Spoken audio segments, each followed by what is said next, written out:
देवांश जी मथुरा से। महाराज जी, राधे राधे। आपके चरणों में कोटि कोटि प्रणाम। श्री जी की अनन्य कृपा से ब्रिज धाम में जन्म मिला। महाराज जी, इन 18 सालों में धाम की ऐसी अपार महिमा पता ना होने के कारण किसी भी तरह का साधन नहीं बन पाया। प्रबल माया में फंसकर ये अधम बाहर पढ़ने चला गया, पर श्री जी की कृपा हुई। पिछले 8 महीने से आपका सत्संग सुन रहा हूँ, श्री जी की कृपा से नाम जप भी करता हूँ। महाराज जी, कृपा करके इस मन पर शासन करें। ये सुबह ब्रह्म मुहूर्त में उठने ही नहीं देता, उससे नाम जप में पूरा नहीं हो पाता और नहीं, आपकी लगन कमजोर है बच्चा।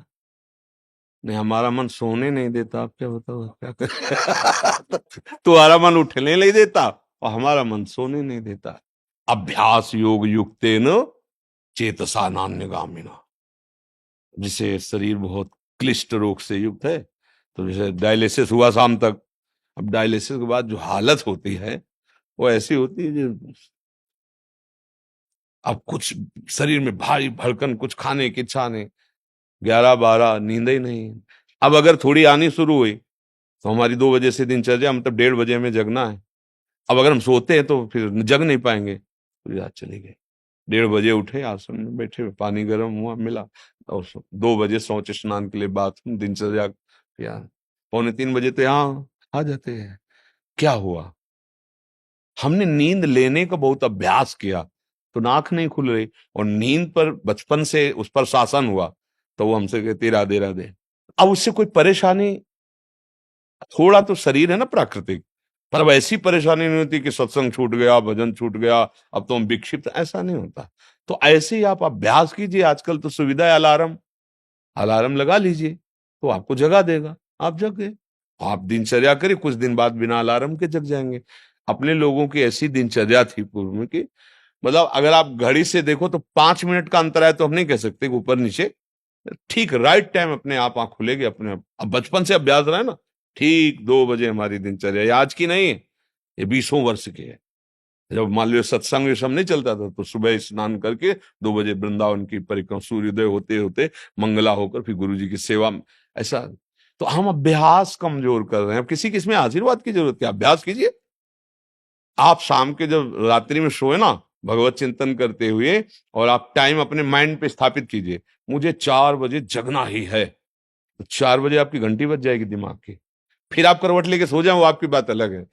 अगर आप सच्चा संकल्प करेंगे तो आप देखना जग जाएंगे, क्योंकि अंदर ही भगवान बैठे हुए हैं।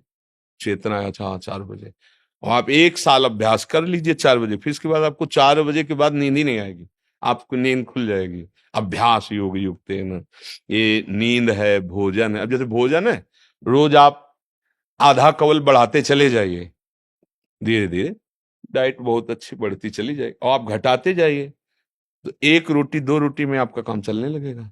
2 रोटी दाल, थोड़ा सा संयम नियम से चलो, बहुत अल्प आहार करने लगोगे, स्वस्थ शरीर रहेगा। और आप आहार बढ़ाते चलो तो ऐसे लोग भी देखें कि ज्यादा शरीर में वजन नहीं है पर उतना भोजन उठा जाते हैं। हाँ, रोटी ऐसे ही इतनी, मतलब गिन के नहीं, बीता से ना, हमने देखा है, देखा है, मतलब वैसे। और कोई ऐसी खास शरीर में बल कि भाई बहुत कुंतलों उठा लेते हैं, ऐसा नहीं। अभ्यास, तो भोजन का अभ्यास, भोग का अभ्यास, नींद का अभ्यास। गलत कर लिया तो गलत, अच्छा कर लिया तो अच्छा। अब जैसे संयम, ब्रह्मचर्य, वर्षों, स्वप्न दोष भी नहीं होगा। आपने आदत बिगाड़ ली तो अब ना करो तो भी आपका ब्रह्मचर्य नहीं रहेगा। अभ्यास, हम गलत अभ्यास कर रहे हैं तो हम परिणाम में दुखी होंगे, परिणाम में हम नीचे गिरेंगे। अच्छी अभ्यास करें। उचित नींद, अब जैसे बालक को 6 घंटा आपको सोना ही है, 24 घंटे में 6 घंटे आपकी नींद के लिए पर्याप्त है। साधक के लिए 4 घंटे, बहुत शिथिल तो 5 घंटे, अच्छे साधक के लिए 3 घंटे। 3 घंटे में 24 घंटे की खुराक बिल्कुल फिट हो जाएगी इंद्रियों में। अब जो 12-12 घंटे सोते हैं उनको क्या बताएं। अब कुछ ऐसे है कि खाए पिए सोए, अगर दिन भर ना बोलो तो सोते ही रहे।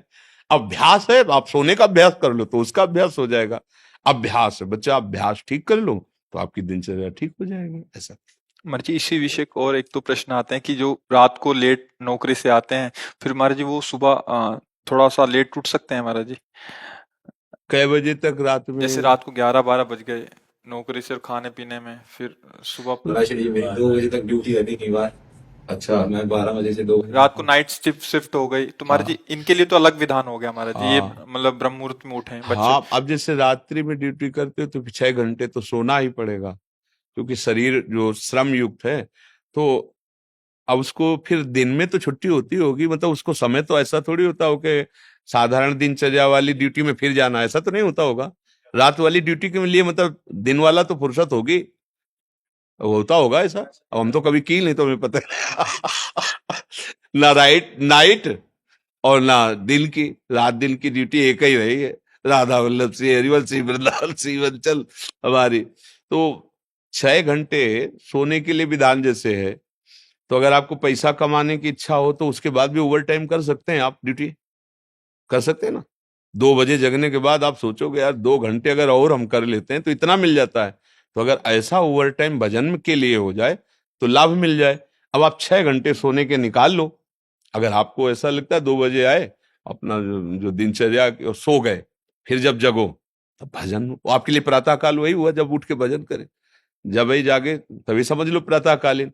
फिर आप वही दिनचर्या करो जो प्रातःकालीन दिनचर्या चाहिए। और जी अगर 8 से 2 तक ड्यूटी है रात को, तो हम आपकी कृपा से नाम जप नाम जप नाम जप एक भी क्षण उसमें जाने नहीं देते। हाँ ठीक और जब बहुत सोते हैं बहुत हाँ। उस स्वप्न में भी हमें सिर्फ कीर्तन ही दिखाई देता है, और जब उठते हैं तो पहला बहुत ऊंची स्थिति है ऐसी तो।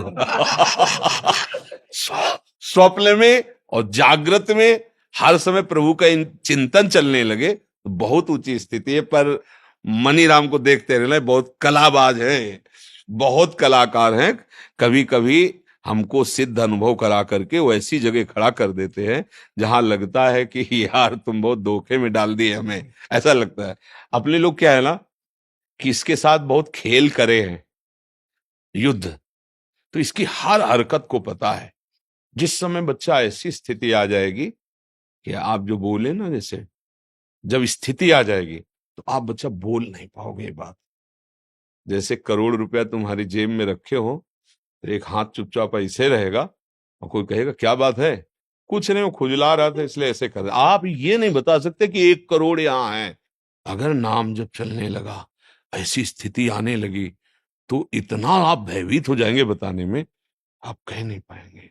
और आपको ये अनुभव होगा कि जैसे भजन होना चाहिए हो नहीं रहा। प्रभु मुझ नीच पर कब ऐसी कृपा होगी कि मेरा ऐसा भजन हो जाए। अभी क्या है, कृपा से हो रहा है, वो अहंकार में स्वीकृति हो रही है, इसलिए टिकाऊ बात नहीं बच्चा। भजन करने वालों के हृदय में ऐसी भजन की भूख पैदा होती है कि रात दिन करने पर भी उन्हें रोना आता है कि प्रभु कब मुझसे ऐसा भजन होगा जैसा संतों ने किया है, और रात दिन भजन कर रहे हैं। समझ रहे हो ना बच्चा, यहाँ आए हो ना, बहुत कृपा पात्र हो। तो अवास्तविक तुम्हारी स्थिति ऐसी हो जाए कि जागृत स्वप्न सुषुप्ति स्फुरत में राधा पदाब्ज छटा, चाहे जग रहे हो या सो रहे हो या स्वप्न में हो, लाडली लाल के साथ आपका मन सावई मना कृष्ण पदार। कभी अब कहना नहीं, और अभ्यास बढ़ाते चले जाओ। जो हो रहा है नाम जप, वो श्री जी की कृपा से हो रहा है, गुरु जी की कृपा से हो रहा है। कहने से ये बात हट जाती है, अहम पुष्ट होता है, चुपचाप अंदर ही अंदर। अब या तो आप जानते नहीं थे या आप करते नहीं हो, नहीं तो डर लग जाएगा। अपनी कोई चेक किसी को दिखाएगा, तो पैसा दिखाएगा, हीरा जवाहरात दिखाएगा क्या? तिजोरी में बंद किया जाता है लॉकर में। एक चाबी वहां और एक चाबी गुरुजी के पास, एक चाबी आपके पास। केवल गुरुजी और आप मिलके बात कर सकते हो उस लॉकर की चाबी को, तो समझ रहे ना। अपने गुरु से केवल पर्सनल, घर गृहस्थी परिवार नहीं, बैंक में एक चाबी आपके पास, लॉकर का होता है ना, दोनों मिला के, मतलब केवल सदगुरु और आप। फिर अपने अनुभव, फिर वो आपको कभी व्यक्त करेंगे तो फिर वो अंतर ध्यान हो जाएंगे, साधन में बाधा पड़ जाएगी।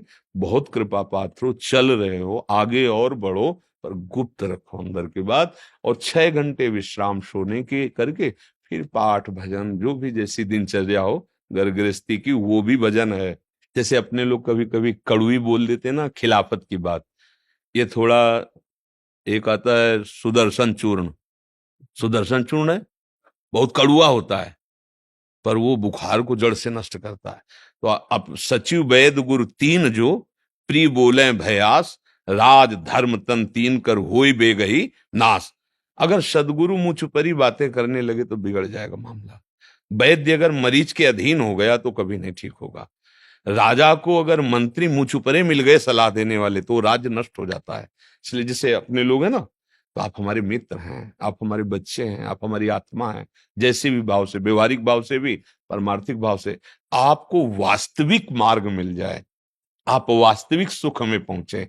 इसलिए हो सकता है कि कभी आपके प्रतिकूल कठोर वचन, ए नाटक कर रहे हो, आप सच्चे चल रहे हो, आप सोचोगे मैं तो जप रहा हूं, फिर महाराज जी डांट क्यों रहे हैं? नाटक। जो आपका अहम जाल बिछाना चाहता, खत्म कर। है कुछ नहीं, मैं बड़ा भजनानंदी, चुप बैठ, खत्म। अब वो सुरक्षित हो गया, जो था माल वो पूरा सुरक्षित हो गया, कोई नहीं लूट सकता। तब अगर आप प्रतिकूल सोच गए, मतलब यार बाबा से हमने प्रार्थना की, बाबा ने हमें दबका दिया, भजन तो करते ही हो कुछ, दूसरे को तो माला पहना देंगे, जो मैं भजन करता हूं मुझको दबका दिया। ये तभी कहा दुर्गमो, संतों का समागम बड़ा दुर्गम है। जब देखा जाता है ना, जैसे मान लो एक आदमी बिल्कुल गंदे आचरण करता है और उसने कहा कि आज से मैं गंदा आचरण छोड़ता हूं, बस ये है कि हम 10 मिनट नाम जपेंगे राधा राधा, शाबाश, बारे बहादुर, चिंता मत कर, हमारा साथ है।